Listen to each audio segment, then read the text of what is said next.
professora de Geografia e aqui no Explicador Virtual a gente vai dar continuidade ao conteúdo do 9º ano. E a matéria é Oriente Médio, conflitos recentes pós 11 de setembro. Então a gente vai ver algumas configurações após o 11 de setembro.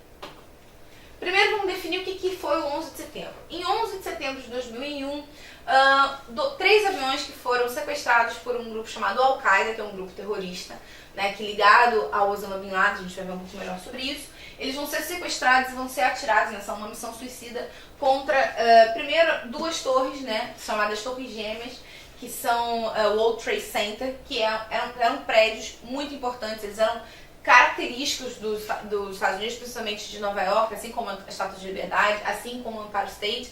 Eles eram imagens dos Estados Unidos, de Nova York, da principal cidade, da cidade mais desenvolvida economicamente dos Estados Unidos. Então eles eram símbolos dos Estados Unidos, eles são escolhidos para serem atingidos. Muitas pessoas vão morrer nesse processo, você tem uma série de mortes. Foi um grande impacto para os Estados Unidos. É bom lembrar que os Estados Unidos, apesar de ter participado de várias guerras, nunca tinha sido atingido do seu território. Então isso é um grande... Mostra primeiro a fragilidade, porque ninguém acreditava que os Estados Unidos poderia ser atingido, né, que isso poderia acontecer. E também causa um grande impacto para a população americana.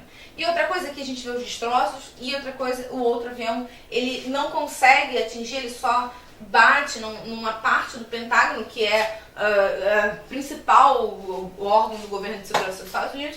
Ele vai bater ali, mas ele não causa tantas mortes quanto o das Torres Gêmeas, mas ele também mostra ali as fragilidades para proteger o prédio, um dos prédios mais importantes do governo. Então, isso é um grande impacto, isso vai mudar, inclusive, como os aeroportos são organizados, a segurança do voo, várias coisas são mudadas nesse momento.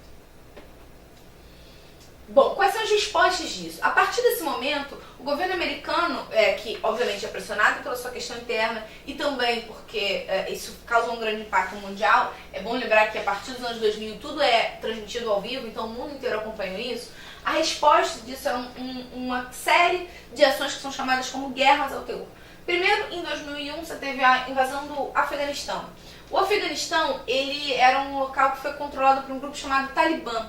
O Talibã ele era acusado pelo governo americano de dar abrigo ao Bin Laden. Então, em resposta aos atentados de 11 de setembro, Osama Bin Laden acusa os Estados Unidos de profanação do território sagrado do Islã. O Osama Bin Laden ele é um líder da Al-Qaeda, na verdade ele é o líder desse movimento, e ele vai utilizar esses instrumentos de terrorismo para atingir os Estados Unidos, que eles entendem como sendo os principais vilões desse processo, né? Lembra que a gente tinha visto que o processo de ocidentalização no Oriente Médio, ele acaba gerando uma série de impactos. Então, uma parte da população não aceita a presença americana, principalmente porque muitas vezes ela vem acompanhada de diminuição, de aumento das desigualdades sociais, diminuição do acesso aos meios de sobrevivência, então mudanças que essa população não aceita. Então, uma forma de reação disso, uma tática de ação disso é a tática do terrorismo, né? Como eles não têm exército, não poderiam entrar em guerra com os Estados Unidos, eles vão utilizar o terror como uma arma de destruição, de medo. Então, eles vão sempre apavorar a população para tentar pressionar.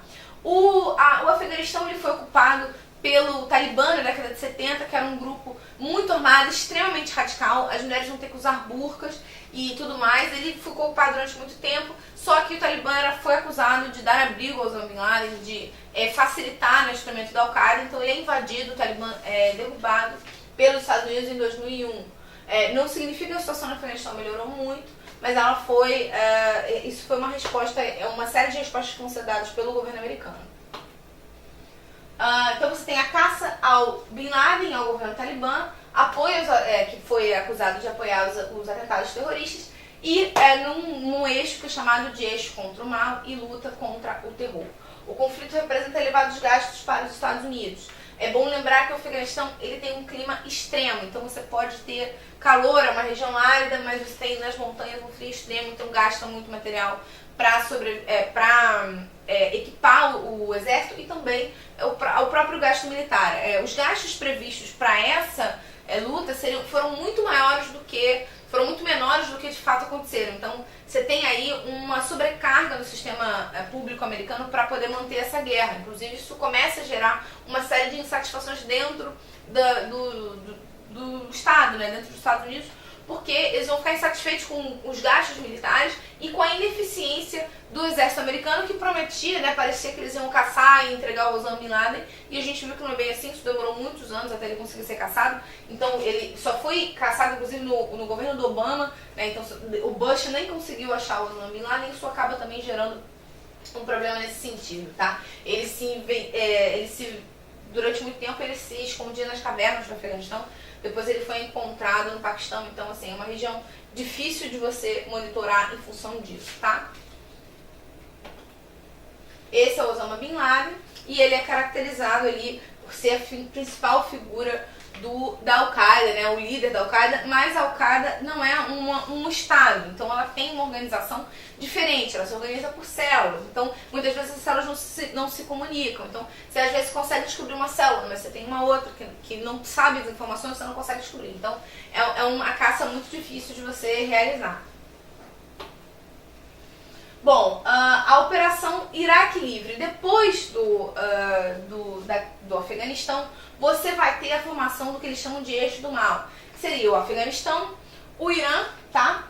Esse aqui é o Ahmadinejad, que é o líder do Irã, o Saddam Hussein, que agora está colocado no mesmo lugar, ele é entendido como vilão, e a gente tem aqui a Coreia do Norte também sendo colocado como um vilão nesse sentido, porque também é fechado, também é um regime comunista, então é entendido como essa questão. Então, quem são estes do mal? Afeganistão, Iraque, Irã, Líbano, Síria e Coreia do Norte. Então existe uma luta para tentar invadir esses locais e destruir o que ele entende como governos que seriam apoiadores desse processo e da questão do Irã, né? Da questão da Al-Qaeda.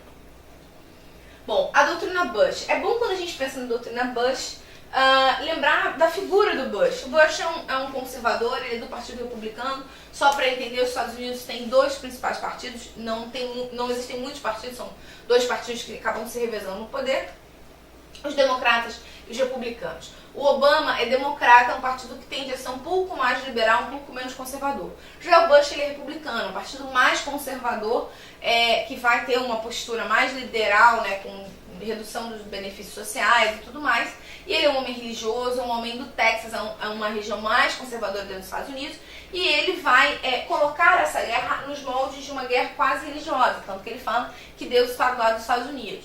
Então ele não tem uma postura mais neutra nesse sentido, então ele vai colocar uma doutrina. Então ele vai fazer ataques preventivos, isso inclusive vai gerar uma série de problemas hoje em dia, porque ele vai bombardear muito Bagdá, né, muitas dessas cidades, isso gera um problema porque isso aumenta a insatisfação popular, né, isso acaba fortalecendo muitas vezes esses movimentos terroristas. Hoje em dia a gente vê o Estado Islâmico, que é um movimento que está ocupando territorialmente várias partes, né, do Oriente Médio, então isso acaba criando um problema maior. E não existe oposição neutra, ou você está ao lado dos Estados Unidos, ou você está contra os Estados Unidos, então ele vai apoiar bastante.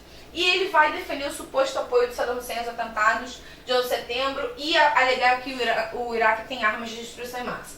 Essas armas de destruição em massa, nos moldes que foram pregados pelos Estados Unidos, nunca foram comprovadas. Eles tinham algumas armas, mas não como era dito, né? Então existe aí um processo grande. Existe um discurso de democratização do Iraque e apoio aos curdos, a minoria, que foi, como a gente viu na Guerra do Golfo, perseguida pelo Saddam Hussein. Hoje em dia, essa doutrina Bush pode ser relacionada a uma série de problemas que o Oriente Médio vive até hoje. Por exemplo, o exército iraquiano está completamente desacreditado. Então ele não consegue combater grupos mais extremos, como por exemplo o Estado Islâmico que a gente viu, o Boko Haram, a gente tem vários problemas nesse sentido. Então não funcionou como se esperava. A doutrina Bush, na verdade, ela vai acabar, no final das contas, aumentando ainda as insatisfações desse modelo, né, desse processo. Essa é a Operação Iraque Livre, que é caracterizada por uma disputa muito longa, inclusive, né, um problema muito grande, né, e vai acabar aumentando ainda a insatisfação, a perseguição. Depois de um tempo descobriram que existiam alguns indícios de tortura, então foi uma operação bastante violenta, né, bastante comprometedora, né, que causa um desgaste muito grande e não trouxe os resultados esperados, né, tanto que o Osama Bin Laden demorou muito tempo para ser capturado e o terrorismo não se destruiu, inclusive está mais fortalecido, você tem outros atentados, então você tem um grande problema. E inclusive essa postura do Bush vai causar um grande desconforto porque ele vai desrespeitar as designações da ONU, então é uma questão mais complicada nesse sentido. Eu espero que tenha ficado claro. Tchau.